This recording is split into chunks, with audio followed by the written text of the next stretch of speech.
Welcome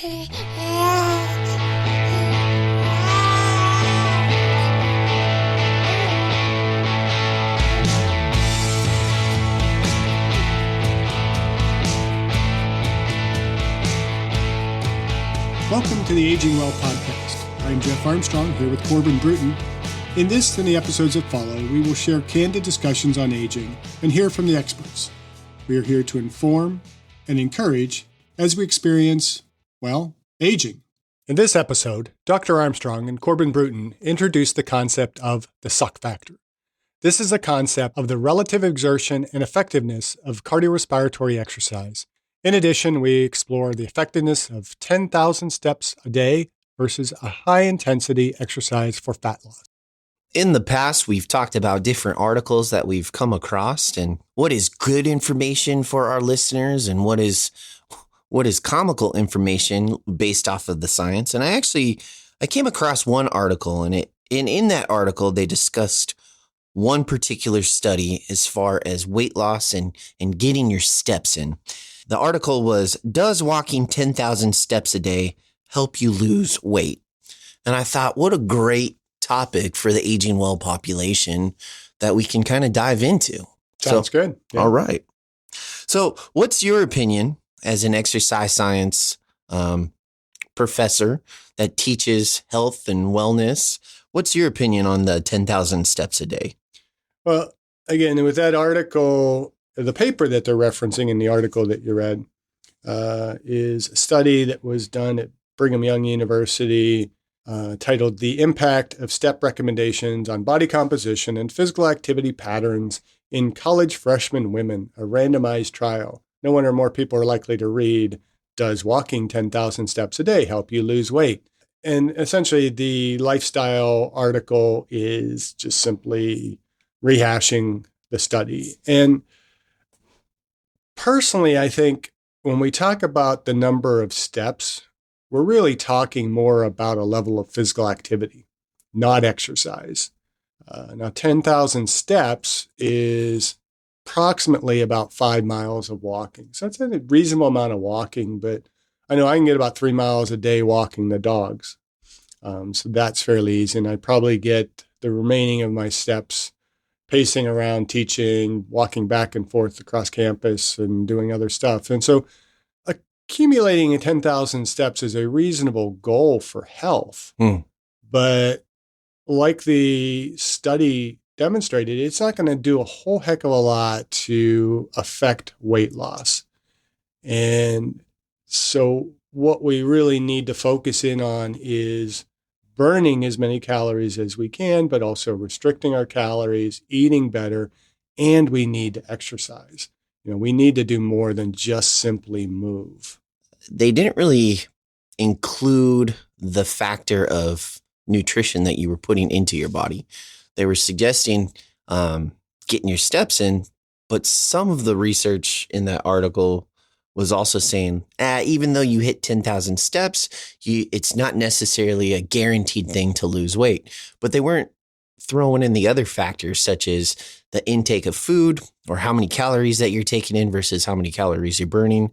They weren't talking about how the amount of sleep you were getting. And I don't know about you, but if you recall being a freshman in college, away from home, very first term, it was kind of stressful. It was a new environment, being away from family, childhood friends, starting this new chapter of essentially your adult life. And it can be a little stressful, and people have that learning curve and adapting to it. And a part of that adaptation is getting on a good sleep cycle or a good sleep pattern, which can also affect the amount of calories that you're burning a day. Well, that and just the kind of foods that college freshmen eat and college students in general. Right. I mean, nutrition is just not there. Freshman 15. Freshman 15. Or freshman 50. We referred to it when I was in school. But the study basically just looked at a difference between 10,000, 12,500 and 15,000 steps. There's not a huge difference. I mean, the difference between 10,000 and 1,500 is probably an additional 2.5 miles. But I think one concern I'd have with this study, since it doesn't appear like they've really done much to control for dietary intake, Right. Which theoretically, if you went to your college meal plan and in the dorms you're eating essentially the same meals, calories should be pretty similar, but I don't think that that's controlled for quite at colleges anymore. It's not like prison where they scoop it into your tray and you move on. You get the same amount of food no matter what. So, and then there's snacking and all those types of things. So I have a feeling that part of this reason why there might not be a significant difference between the groups is that you may have some of these individuals that are in the 15,000 step group thinking, okay, I'm getting more activity. I can eat a little bit more. Right. And so that might be part of it as well. And we've talked a lot about what types of exercises and activities are going to be most essential for health and for fitness. And I don't want to like poo-poo just walking, but I think walking is simply physical activity and obviously get as much of it as we can. And with other things in control, it's going to have an effect on your body composition, at least slowing the progress of gaining weight if you're not eating well. But it's not going to significantly impact overall fitness because most of if you're walking 10,000, 15,000 steps, you're probably doing at a fairly consistent pace. You're not doing it as exercise, meaning that you are purposefully doing it to improve your health, body composition, or performance. You're just simply doing it to get to and from classes. And maybe these students were like counting their steps, and then just once they hit their 10,000, they kind of stop, which I could see happening in this study. It's like, I can't walk more because I'm in this study and I'm only supposed to be walking 10,000 steps and I've already gotten it. So I'm going to have to get a ride to campus this afternoon because I used my steps up. And so it's not promoting the idea of using your body and getting more steps and getting more active. Well, another factor that they didn't consider is they also didn't consider how are you walking? Are you walking on just a flat surface? Like, is the campus flat? Are they going hiking on an incline base? You know what I mean? That's also going to throw factors into it as well. Correct? Yeah. Now, I've never been on BYU's campus. I imagine in Utah, it's going to be pretty hilly, but I'm not sure. I know I went to West Virginia University and there were some significant hills on campus. And so that could have an impact on, where you live relative to campus can have a big effect on the quality of the steps that you're getting. Right. I lived in a fraternity house for a number of years. It was at the very peak in Morgantown. And I remember one time it snowed about 2 inches while I was in class and I had worn cowboy boots to class. I literally had to crawl on my hands and feet up the hill because I would slide down otherwise. And so I'm like digging my toes and my fingers in to just get up that hill. So it's pretty hilly there. But the dorm I lived in was like, I can't picture you wearing cowboy boots. Oh, yeah. I loved cowboy boots back then. I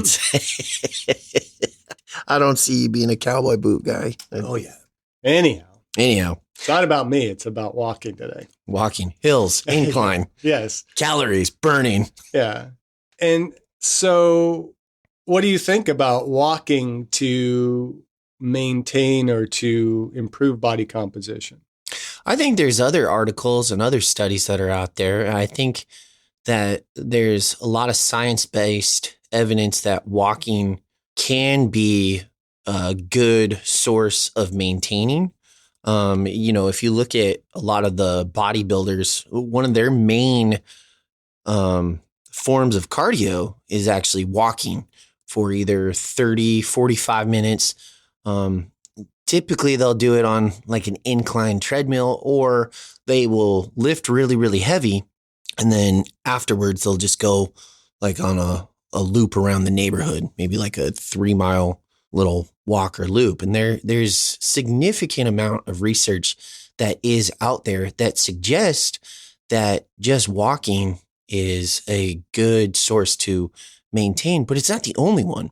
And there's also research that's out there there's other factors that go into place with that walking. So if your mindset is, I'm going to be healthy and I'm just going to walk and I'm not going to do anything else, like I'm not going to watch my calories, I'm not going to lift heavy, I'm not going to get a good amount of sleep, well, then you're kind of counterintuitive, right? Yeah.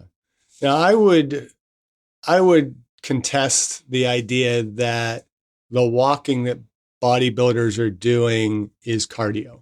Okay. Yeah, or that they're even doing it for cardio.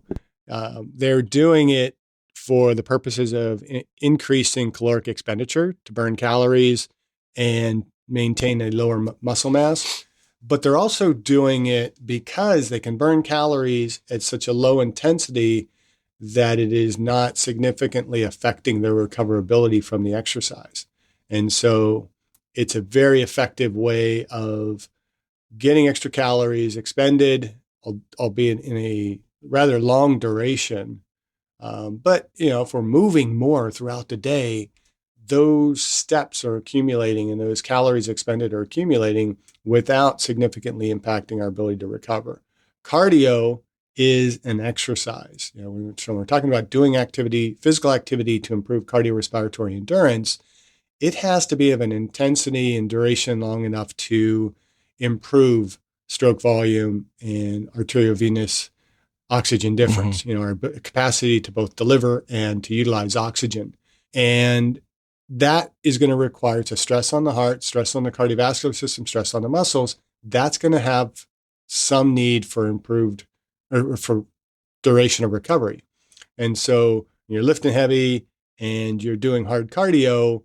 First of all, it challenges both of those to respond adequately. And so you're not going to get as much muscle growth and you're not going to get as much cardiovascular improvement. And so the reason there's an increase in preference to do walking for added activity for bodybuilders is because it's going to allow them to work hard in the gym, push a lot of weight, do a lot of volume, stimulate the muscle growth, and allow for recovery and allow for that walking as a low intensity to be able to sufficiently facilitate recovery while still burning calories. And so I go back to when I see people walking rather slowly for cardio, and I have air quotes in there that can't be seen online. I think someday we should get a little. I don't know if the world is ready for our faces in a video. We got to give the people what they want. Yeah, they want to not see my face. But I don't call that cardio. I think it's great that they're increasing that physical activity. But like I've said many times, if you are walking to Starbucks and coming home with a hot venti coffee, you're not doing cardio if you can carry a hot cup of coffee in your hand, because you're not moving hard enough or fast enough to stimulate the cardiovascular system. And it's great. You're going to be burning calories. It is a little bit surprising that in this study that there wasn't some offset of, caloric gain between the three groups. But again, it's a small difference and there are so many other factors taken into account there. But I guarantee if you had somebody that's not coming close to that 10,000 steps, they're gaining more weight than the person that's in the 15,000. Right. So I think it's an important education for college-age men and women to move as much as possible, walk to class instead of taking your car and driving around the parking lot for 20 minutes trying to find a parking space right next to the building. Walk or park further away and walk a little bit. But the more that we can add to that walking, the more we're going to burn calories. But we have to account for the need to improve cardiorespiratory endurance, muscle strength, muscle endurance, and the other factors of health and performance. Well, one thing that is really good about walking is, and we've mentioned it in previous podcast, is it's that baby step, right? It is essentially, it's a gateway to your exercise journey. Anyone can walk. It doesn't cost anything to walk. Anybody can walk. A good majority of people can walk. Yeah. Right? It doesn't cost much, and it can be challenging if someone is really out of shape or really, in a high obese category.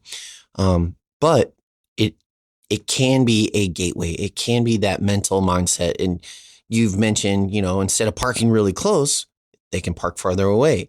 Well, eventually parking farther away, they're like, hey, I can do this. This isn't that bad. I'm going to add a couple more steps. Maybe I'm going to wake up early and just walk a few laps around the track. And, through that, I think that there are different forms of walking. I think hiking is a great form. And I think through walking, the longer walks you get, whether you're walking with a buddy or you're out in nature by yourself and you're just kind of thinking as you're walking and you're processing and you're not thinking, oh man, this sucks. Just like you do. I don't know if you do that when you're running, if you're doing a 5K or a 10K and you're like, man, this is that last, 10, 15 minutes of your run. You're like, man, I want to stop, but I have a goal. Walking for me personally, I don't really get that. But I'm able to kind of think a lot of other things and process stuff. And, it's kind of a good mental clarification that goes in with walking. Well, and I think that's what differentiates between physical activity and exercise. And, you remember from classes about the Borg scale, that, right. Perceived exertion. Maybe we need to have like the suck scale. And the degree to which this activity sucks is what's going to indicate whether it's exercise or physical activity. And so, you go on a hike and it's enjoyable. You're not breathing too much. Yeah, it's a little bit more work, but it's still a bit more physical activity. And it's certainly something that we should be doing, but we can still be doing the exercise in order to improve our capacity. Right. And, it's always relative too, so I can go hiking with people, and that same hike for me might be very easy, very relaxing. But for somebody else, it's much more stressful, the up and down the hills, and it's harder to keep up. And so, you had mentioned for people significantly out of shape and maybe very obese, walking is that kind of that gateway or whatever. It's their baby step. It's their start. Right. And it's exercise. And you got to start somewhere. It's stressful to them, and it's going to initiate an adaptation. But at some point, it's going to become easier and easier and easier. And then something else has to be done in order to improve the performance. But when we go back to calories, it's all about burning the calories through movement. And I always like to teach about the 100 kilocalorie rule. I don't recall if you would recall that, but the 100 kilocalorie rule is essentially that for the average size person, whether you walk, jog, or run a mile, you're burning 100 kilocalories. And so it doesn't matter how we do it, we're burning those calories. And so on a daily basis, if I park my car a quarter of a mile further away than I normally would, well, then I'm having to walk to and from an additional half mile. So that's 50 kilocalories.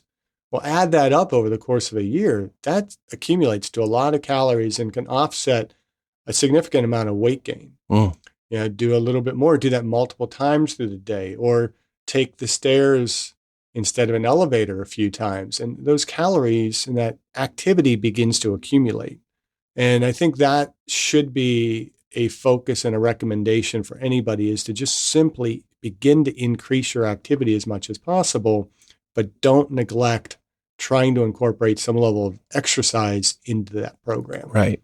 Like, don't be sedentary. Get the exercise, get that movement in, put it in your physical activity bank, as you will, which is going to carry forward through that aging well process. There you go.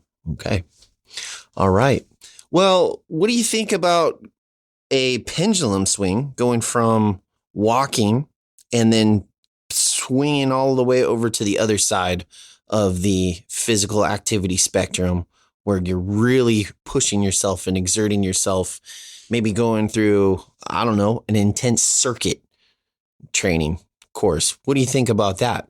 Absolutely. And I think, it's important to consider, again, that exercise continuum. And what benefits do we get as we move from physical activity to low intensity, steady state cardiovascular exercise, which is kind of on that cusp between physical activity and exercise. And again, we're moving up on that suck scale. I Right. think I've actually created something here, the suck scale. But, so when I'm just walking and I'm not dressed in attire where I want to break a sweat and doing those types of things, I'm really doing more physical activity. But where I'm starting now to more intentionally break the sweat, get my heart rate up. Now I'm starting, even though it might be still a walk and rather low intensity and steady state, maybe starting to potentially improve my cardiovascular. And we start ramping that up, and then we start moving from maybe a walk to a jog to a run. And then we can start looking at the interval training and the benefits that has for us. And then, that opens up a whole nother kind of can of worms in a sense of what is the benefit of doing more high intensity interval type of work, shorter duration rather than longer duration work, and so on. And so, I believe recently I guess I shared it with you. I came across an article, again in Testosterone Nation. T-Nation. Yeah, T Nation. We've gone to them a lot, and they all generally have some pretty good stuff. And so, but they have one article that was written recently. I'm not sure how old the article is, but it's titled "The World's Fastest Workout for Fat Loss," and it basically says that the fastest workout will give you results in just 30 seconds. How is that possible? It has to do with leptin, and here's why and how to do it. And so they kind of go into this idea of leptin, and leptin is, becoming increasingly better understood in its process in terms of how it affects our fat storage. It's been known for years, but it's only really been recently that we understand now that the fat tissue is actually more of an endocrine gland as opposed to just simply a storage for fat, but that leptin plays a critical role in why some people struggle to lose weight and others struggle to put weight on. Leptin is a hormone that helps to regulate that appetite. It helps to manage our fat mass. It affects our metabolic rate. Mm-hmm. And so normally, fat's releasing that in response to a meal, and eventually that's going to tell us to stop eating. And for some individuals, that works better than it works for other individuals. And so for some, it's going to allow them to maintain the leader body composition more naturally, and others have a bigger struggle. But the interesting thing with leptin is that it continues to increase as adiposity increases, as we get fatter. But there are other things that interfere with its receptors as such that it actually has less and less effect, and we become actually what's referred to as leptin resistant. Mm. And so if we can do something to trigger leptin activity, and we can keep leptin being effective and keep it, having its proper receptors, then we can better manage our body composition. And so the article talks a little bit about factors that affect leptin. And again, as we mentioned, excess fat stores is going to increase its release, but it's going to be ineffective. Stress can have an effect on it. Estrogens have an effect. Insulin, other, like cortisol and things like that have an effect. But things that cause us to inhibit that leptin secretion are going to be things like fasting. And so if we're inhibiting it, what's that doing? That's telling us to eat more, right? And, when we're in the catecholamines, the thyroid, anything that is stimulating the body to increase size and attempts to increase fat stores and so on like that is going to increase leptin. And so they basically talk about a study that was done in the 90s that looked at mice, and they basically had them just do really high intensity work, and it affected leptin. And then they looked at another study that was done in the early I guess it was 2011, that used the Wingate test, which is a 30-second all-out effort to to examine how leptin was affected by that workout. And they looked at in a fasted state versus individuals who had just had glucose ingestion. And they basically found that leptin was increased greater and the sensitivity was increased greater following a high intensity, short duration anaerobic bout in a fasted state. And so the basic take home of this article is that you do, just high intensity activity in a fasted state is going to stimulate your leptin and may actually be better at promoting fat loss. So what do you think about all of that? Well, would that be because your body in an unfasted state, your body's pulling the carbohydrates that you've taken in and it's using that first and foremost, but then in a fasted state, your body's like, burning calories is like starting a fire essentially, right? Mm-hmm. And carbohydrates are kind of like the kindles. And then once you get it burning and it's nice and hot, then you can drop a log on it, right? Mm-hmm. That's what fat is. That's my metaphor that I'm thinking. So with that, why it would make sense that, if you don't have those kindles to start off with, but you still have some remaining built up in storage, well, eventually you gotta start chopping up logs, make them smaller, and then throwing them on. So eventually you're pulling from your fat, your stored carbohydrate, your stored glycogen levels. And instead of using the excess amount, which would be in a non-fasted state, right? You're looking confused. Am I all over the place? A little all over the place there, so, I think. Long story short, based off the study, I'm agreeing with it. I'm saying that you would be seeing more results doing high intensity training in a fasted state versus your results of doing high intensity in a fasted state. Now, with that also being said, you may be burning more calories or more fat during your actual exercise in a fasted state, but in a unfasted state, your blood sugar levels are up, right? So you're not feeling as woozy or as fatigued during your workout, meaning you're able to go way more intense, which is going to have that afterburn effect. Am I wrong in that? I think I'm following a little bit. Okay. I think essentially, what you're somewhat alluding to is that the research is kind of all over the place. Yeah, I'm thinking, yes. There has been, a general feeling that it was pretty conclusive that exercising doing cardio in a fasted state doesn't really significantly affect your overall changes in body composition. And so I think a lot of those studies you have to just kind of take with a bit of a grain of salt, not literally, a grain of glucose. But I think when we look at this study from 2011, it's basically saying that in a fasted state, if we do something to just kind of kick into that anaerobic metabolism, mm-hmm.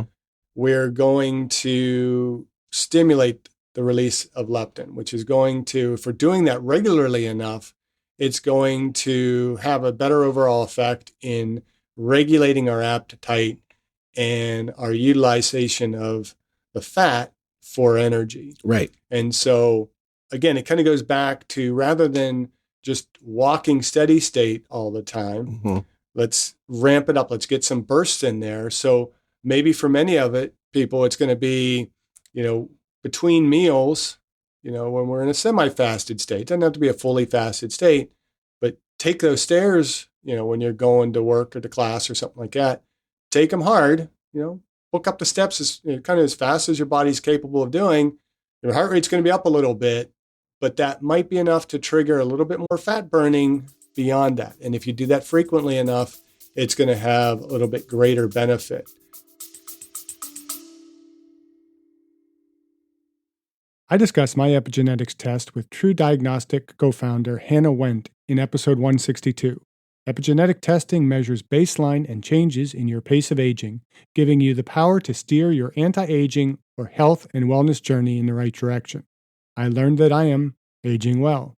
Click on the affiliate link in the episode description, use the promo code AGEWELL, and receive a 12% discount on your epigenetics test and monitor your pace of aging. I can see it now. Bunch of college students wanting to do their aging well process, and they're winded walking into a classroom, and what's wrong with you? Oh, nothing. I sprinted up the stairs. I was listening to Aging Well, and this is the beginning of my journey. Generally, since my classrooms are on the third floor, most students are coming into class huffing and puffing and complaining about the steps. So maybe it's just benefiting them. But, I think we also have to look at then when we're burning calories, whether we're if we're doing cardio for both performance, to improve VO2 max and to burn calories, it doesn't really necessarily matter whether you're in a fasted or a unfasted state. Having some food in you might help some people burn more calories and, more importantly, be able to work at an intensity to stimulate cardiovascular improvement. In a fasted state, it might be a little bit harder, but you're still burning the calories, you're still doing the work. So I think we shouldn't get hooked up in that when we're trying to talk about when should I do my cardio. I look at it like, for me, I have to exercise in a fasted state because I have to be up. The only window I have for significant working out is first thing in the morning, and that's getting up at 4:30 in the morning. I'm not going to have time to really eat anything. I might, and I usually don't even drink like a carbohydrate drink during the workout. I just have my creatine mixed in with a little bit of one of those little squirts to give it some flavor. And I do that. And then I eat afterwards. And, right. So I'm eating in a more or less more deprived state. And so the muscles now, starved for carbohydrate and protein, are going to absorb those carbohydrates. And so more likely that's going to go into muscle as opposed to going into fat. The bulk of my carbohydrates are going to be surrounding those workouts. And then, generally less carbohydrates throughout the day. But that allows me to get my workout in. If I had to wait until I was fully fueled, I'm not going to get the workout in. Although I do find that I get better workouts if I can do them in the afternoon after my body's warmed up and I've eaten a little bit. But it's not that significant of a difference. And if it's a matter of doing or not doing, then just do it and don't worry about it. To improve cardio, again, same thing for me. I don't think it matters all that much whether I do it fasted or unfasted. But if we're looking at leptin levels and trying to trigger a little bit more fat loss, then we can start talking about the role that intensity plays in that. And I think there's an increasing amount of literature coming out that's showing that the higher the intensity, the more we're ultimately going to trigger some fat loss. And I'm a big proponent of shorter cardio workouts with more higher intensity intervals. And again, intensity is individualized. So what is high intensity for me isn't going to be the same as it might be for you or somebody else. And so those intervals should be what we perceive, again, on the suck scale, hitting it hard on the suck scale for at least, anywhere from 20 to 30 seconds or more, and then recovering from that.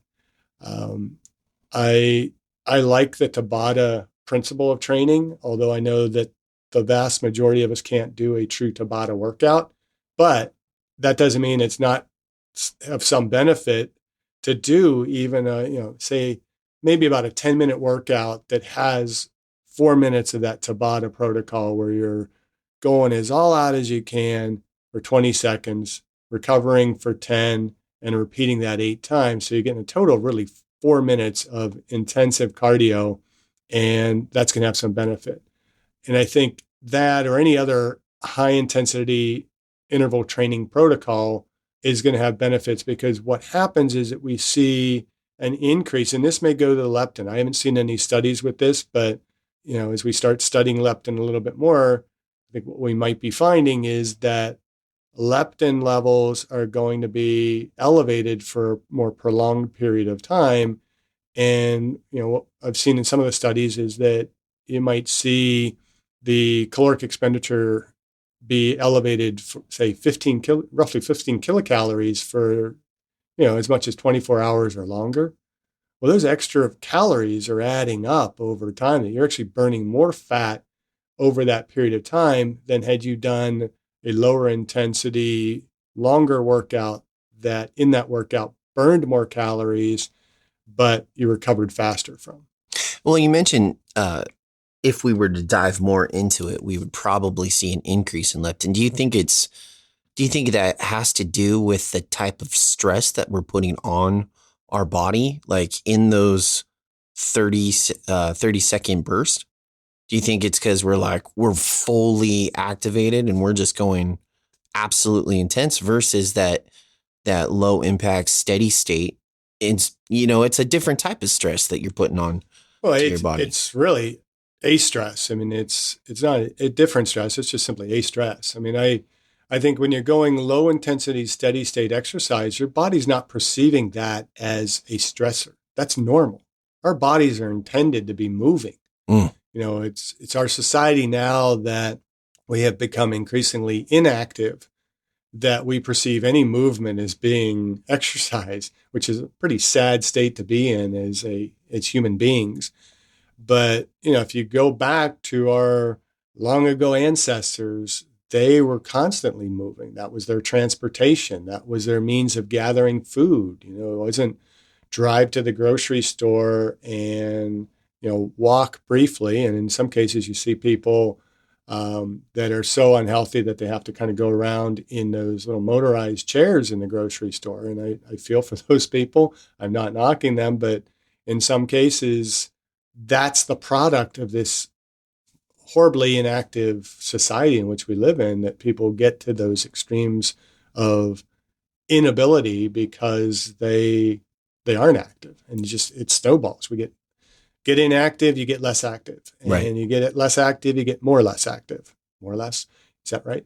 But you kind of get the point, right? That we are needing to increase our overall activity, but then we also need to increase our capacity to do more activity.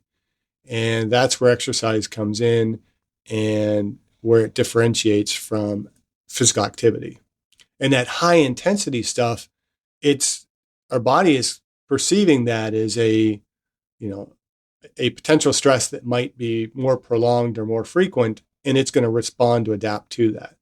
And so I don't know that we understand all the full mechanisms, especially of something like a Tabata, true Tabata, not air quote Tabata type of workout, why that or any really high intensity interval training type of program stimulates such an adaptation on a more cellular level. That's a little bit beyond maybe the scope of some of my research and things like that. I'm sure there's some researchers out there that have really dived into, the cellular signaling that's going on that triggers those responses. But, for most of our readers, they don't care to hear about what are those signals and how do they function and all that. They just want to hear what's going to work. Right. And I think the best bang for our buck and our time is to try and get as many of those high intensity, short interval, kind of anaerobic bouts into our day to trigger a cardiovascular response. Because remember from metabolism that if we are doing something, you do a single Wingate bout, which is 30 seconds, all out effort. You do that, you're in an anaerobic state. You're not using oxygen. But what are you doing when you're done? You're huffing and puffing. You're breathing, trying to recover, because your now oxidative energy systems are being pulled in to try and replace all that energy that had been used. And our glycogen has been depleted. And so our muscles are like, hey, insulin, come on, let's get over here, bring that sugar in, let's get glucose, and let's refuel this muscle because this guy might do another bout of this stuff. And so we tend to favor putting glucose into the muscle rather than putting it into fat stores. But if you're doing low intensity, steady state, and just doing that for like a single bout and then you're pretty inactive the rest of the day, the body is going to tend to favor fat storage over putting that in the muscle because the muscles aren't really being depleted of glycogen in those workouts. And so I think there's really, really something to be said for, the fastest workout for fat loss is the fastest workout it takes to burn the same number of calories or similar number of calories. Do you think it also has to do with like how bad an individual wants it? Not just hitting their weight loss goals, but how bad did they want to challenge themselves? How bad did they want to, because we talked about that suck factor. And a lot of people, once they starting to hit that realm of, man, this is difficult. I don't want to do this anymore. Their subconscious or their body's like, yeah, it's okay. Let's take it easy. Let's stop. But you mentioned what our ancestors used to do. And, there's historical evidence out there where our ancestors would hunt an elk or a deer and they would just follow it and follow it and follow it. And then the deer or the elk would run away. And then here we come as humans just running after it. And then the elk would run away and we're still running. We're not as fast as it, but eventually that elk would get tired and then just, okay, I'm done. But the human body is capable of great things. The human body is capable of going beyond its limit, right? And we kind of mentioned it. Whatever we do, whatever stress that we put on it, the more intense that stress is, it's going to adapt accordingly. If you have less stress on it, it's going to adapt accordingly. It's going to hold on to that fat storage versus, putting that in that high intense stress and saying, I don't need this fat because I don't want to go through that hard time. I need to be ready the next time the person whose mind is in control of this body is going to do that to me again. No? Yeah, I think you're right. There's so much there. I didn't know where to kind of address the question. So, I think, from the standpoint of the willingness, I mean, that's more along the exercise motivation spectrum. Right. And I'm not even sure kind of where the question is there. Most people should want to either be a better version of themselves. It's not a body composition thing. It can fall into that category, but you should want to add longevity to your life, right? And that's kind of our goal, is to have people age well. And if they want to do that and they want to take those baby steps, it could start off as walking, but eventually they got to want more. They got to want to improve, right? And so that's where my question was coming from. Do you think it's a want factor? Do you want to say, I'm uncomfortable at this moment in time, but I know if I push through this suck factor, if I push through this difficult challenge, it's not going to be as difficult the next go around? I think that's part of it. I think you have, a lot of people that the will is there, but the capacity might not be, or, the physiological challenges are just too great to be able to keep up with that. So it's highly individualized. I mean, I think in what you've talked about, it brings up, two real principles of adaptation. One is specificity, that the body's going to make specific adaptations to impose demands. And if we don't address the right demand, we're not going to get the right response. But also, everybody is different. And when it comes to exercise, we don't all respond the same way to exercise. We don't all have the same mental capacity to push ourselves. And some of that's genetic. I mean, I think they haven't identified specific genes. And a book I really love that I've used in classes before is David Epstein's The Sports Gene.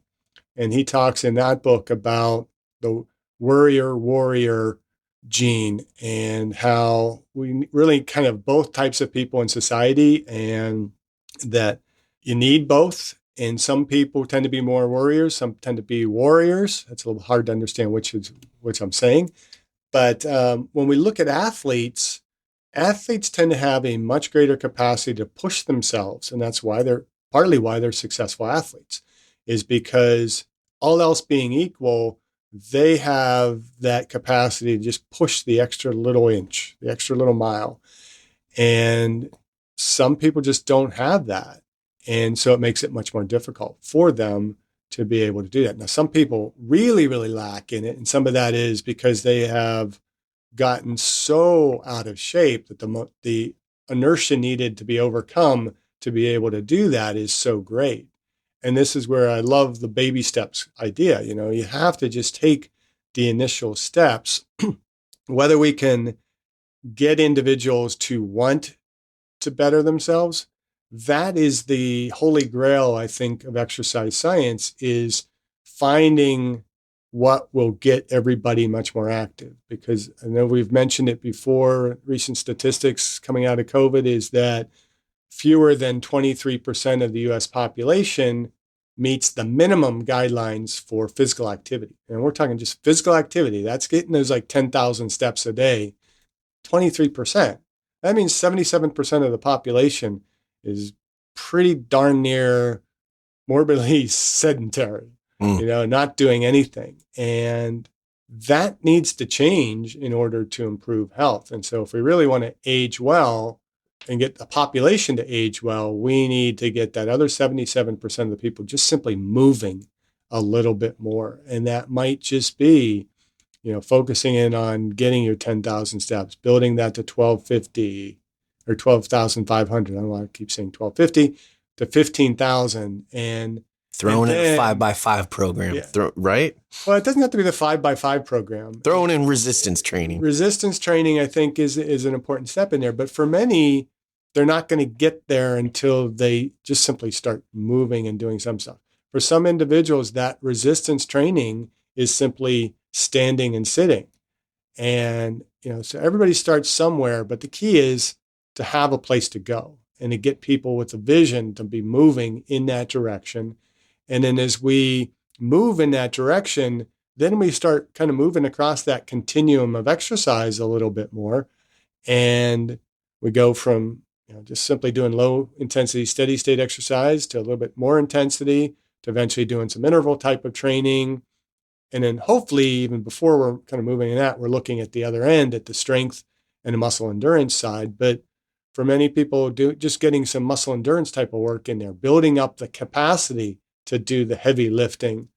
So a 5x5 might not necessarily work for everybody who is really, really sedentary because they can't push the intensity enough. Now, the true 5x5 program accounts for that. I mean, you start off, minimal weight, and you just keep adding 5 pounds until you build up some strength. But, we're not going to have people lifting 3 repetitions at 90% of their 1 repetition maximum if they haven't built up some level of muscle endurance and capacity. And this is where periodization kind of comes into play too.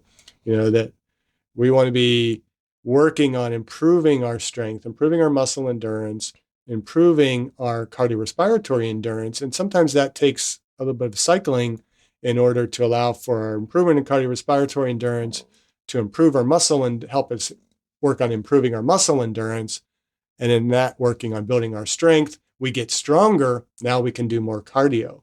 And I think that's what we've talked about a lot, is that the reason for doing strength training is because it's going to allow us to potentiate that cardiovascular development, to be able to at least maintain our level of cardiovascular. But if all we do is low intensity, steady state exercise, I can guarantee that we are going to slow down and we are going to be doing less and less as we age. We need to kind of ramp into that intensity a little bit more. Well said, man. It's great. I hope it was well said. I don't know. No, see if people understand it. No, it was very inspiring, very motivational. So anything else with this? I think that we just talked about an absolute pendulum swing. I think we just talked about the baby steps, the gateway exercise of those 10,000 steps. I think if someone's wanting to start their journey to age well, or their journey to have more of a healthy lifestyle, then a 10,000 step a day goal is a good starting base. But on the opposite end of that spectrum, you can't just be okay with just 10,000 steps. There has to be the next goal in order to see results or see change or see overall wellness. You're going to have to push the body and push yourself. And it's not just physically, it's going to be emotional. It's going to be mental at the same time, because there's going to be a lot of times when you transition from that 10,000 step, which can be difficult, but it's going to get easier.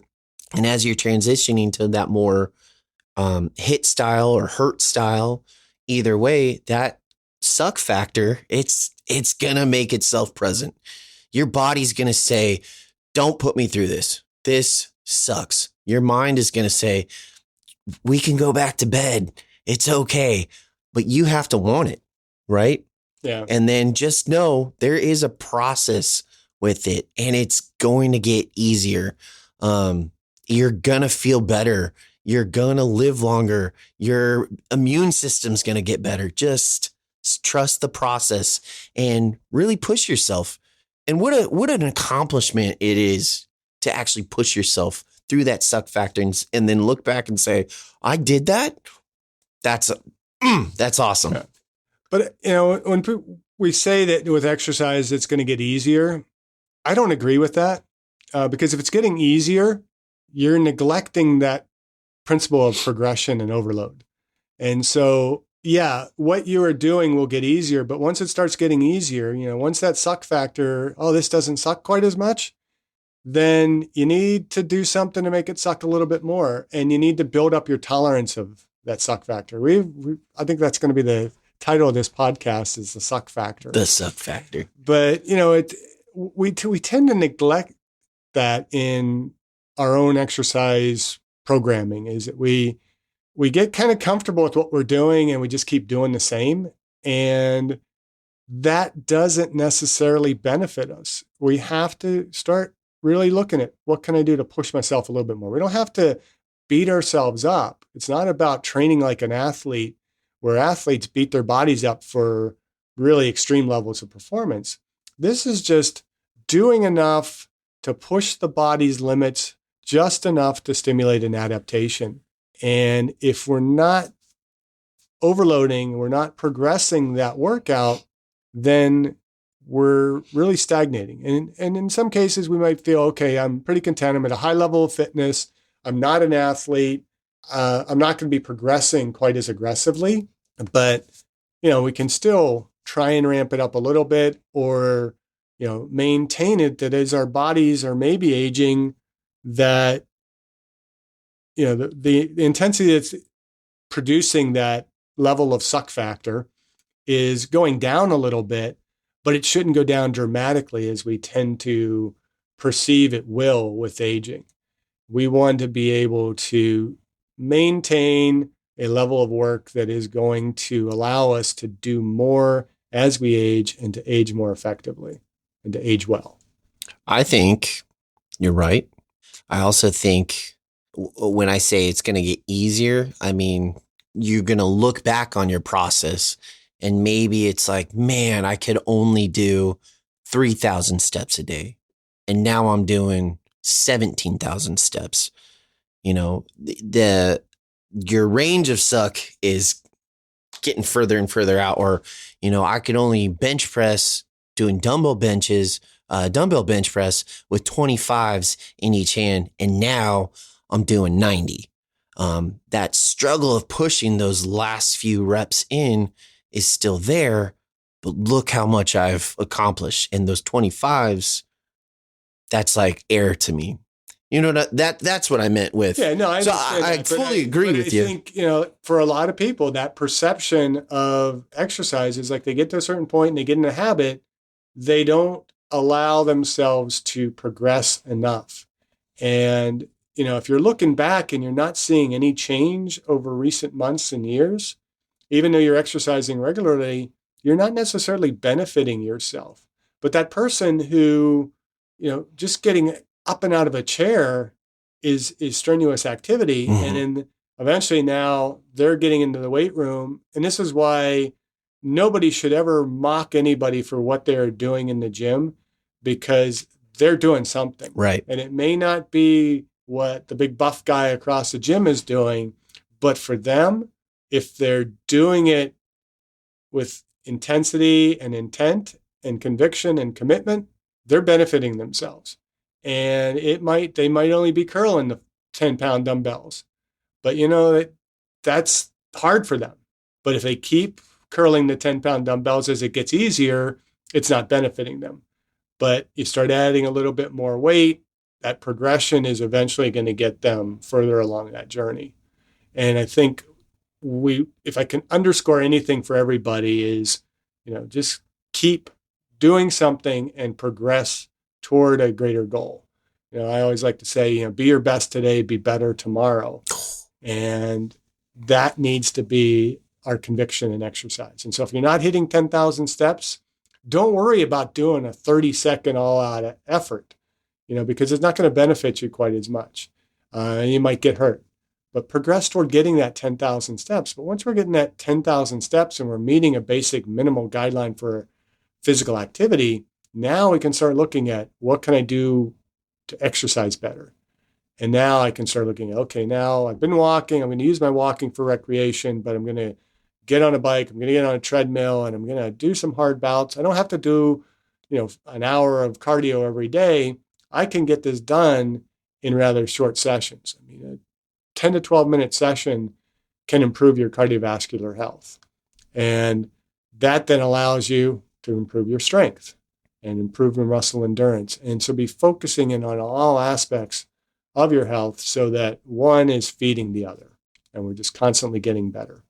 So kind of the take-home message is no matter what phase you're starting on your journey, don't compare yourself to anyone else. And there truly is an importance in hitting a PR. And the P in PR is personal, right? So the R is a record. You're hitting a personal record. I'm not, if you and I were to squat, I might be squatting way more than you. But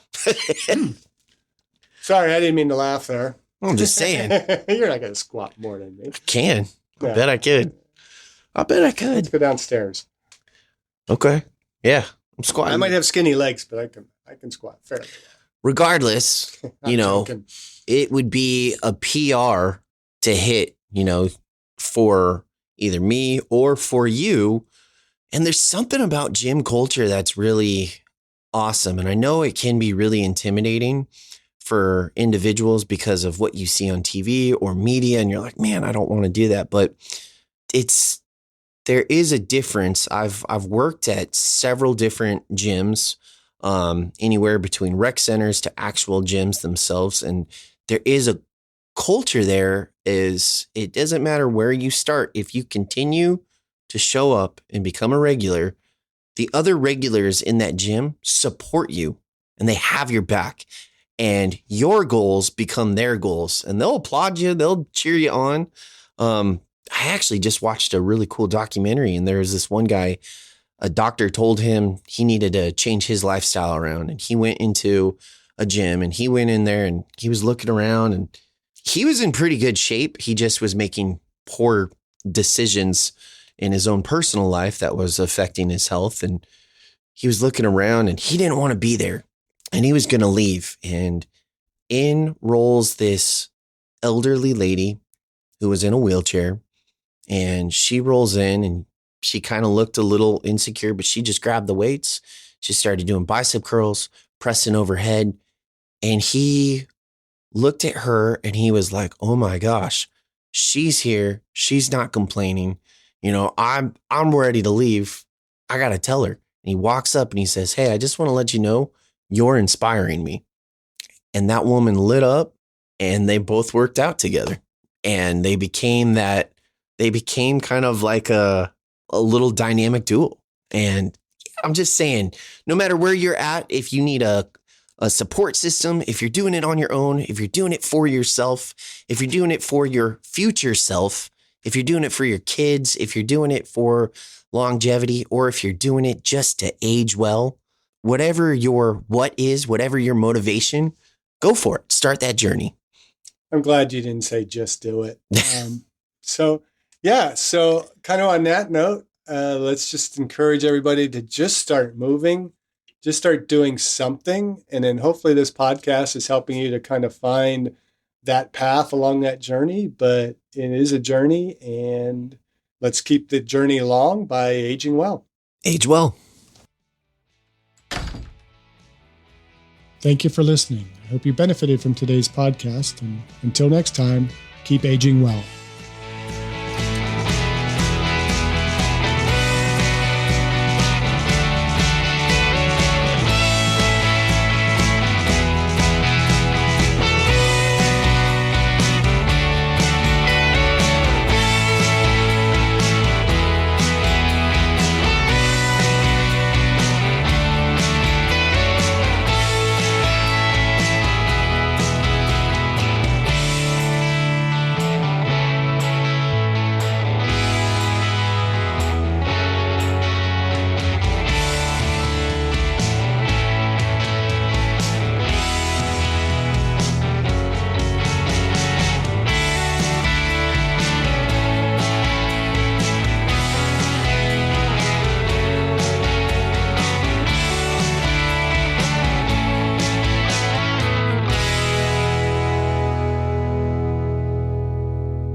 If you have topics you would like to have us discuss on the Aging Well podcast, please click on the links in the episode description to send us a text or record your message or comments.